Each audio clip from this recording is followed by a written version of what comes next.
কুষ্টিয়া অবৈধভাবে সীমান্ত পারাপার, মাদক পাচার ও নারী শিশু পাচার প্রতিরোধে মতবিনিময় করেছে বিজিবি।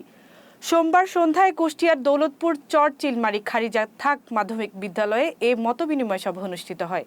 কুষ্টিয়া ব্যাটালিয়ন ৪৭ বিজিবির অধীনক লেফটেন্যান্ট কর্নেল মোহাম্মদ মাহবুব মোর্শেদ রহমান পিএসসির সভাপতিত্বে মতবিনিময় সভায় এলাকার গণ্যমান্য ব্যক্তিবর্গ ও বিভিন্ন শ্রেণী পেশার মানুষ উপস্থিত ছিলেন। মতবিনিময় সভায় লেফটেন্যান্ট কর্নেল মোহাম্মদ মাহবুব মোর্শেদ রহমান অবৈধভাবে সীমান্ত পারাপার, মাদক পাচার ও সেবনের কুফল, নারী ও শিশু পাচার প্রতিরোধ এবং বর্তমান প্রেক্ষাপট নিয়ে প্রয়োজনীয় আলোচনা ও প্রেষণা প্রদান করেন। এছাড়াও চোরাচালান রোধকল্পে তিনি বিজিবিকে যে কোনো প্রকার তথ্য দিয়ে সহযোগিতা করতে সবার প্রতি আহ্বান জানান। বাংলা বাজারে আমার এই আগমনটা আমি অফিসিয়ালি আপনাদের সাথে কথা বলছি প্রথমবারের মতো। তো আগে গত 6 মাস হলো আমি এই ইউনিটে এসেছি এবং এখানে আমি অনেকবারই যাতায়াত করেছি এবং অনেকের সাথে কথা হয়েছে, ইন্ডিভিজুয়ালি কথা হয়েছে।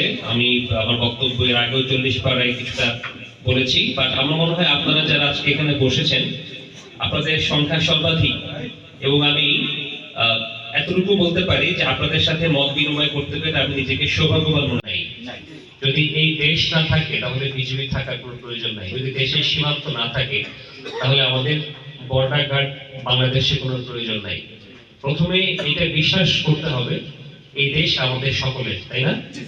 বাংলা এবং মহিষকে অফিসিয়ালি বিক্রি করা যে একটা প্র্যাকটিস, এটা বন্ধ করে দেওয়া হয়েছে। তার প্রেক্ষাপটে তদানীন্তন সরকার কিন্তু এক পর্যায়ে এটাকে যেহেতু বন্ধ হয়েছে, আমাদের দেশে যেন তার কোনো ক্ষতিকারক প্রভাব না পড়ে এই জন্য কিন্তু আমরা দেশীয় গরু মহিষ প্রতিপালনের দিকে আমরা উৎসাহ দিয়েছিলাম, আমাদের সরকার দিয়েছিল, ওই সময়কার সরকার।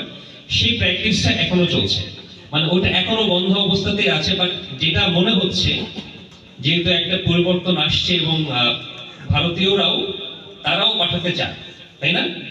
তারাও পাঠাতে চায়। তো এটাকে একটা এস্টাবলিশ সিস্টেমের মধ্যে আবার আনা যায় কিনা সেই বিষয়ে আমাদের কথা বলার সুযোগ আছে। আমি আজকে ইতিমধ্যে যে কনফারেন্সটা করে এসেছি সেখানে এই প্রসঙ্গে একটা টাচ আমি দিয়েছি।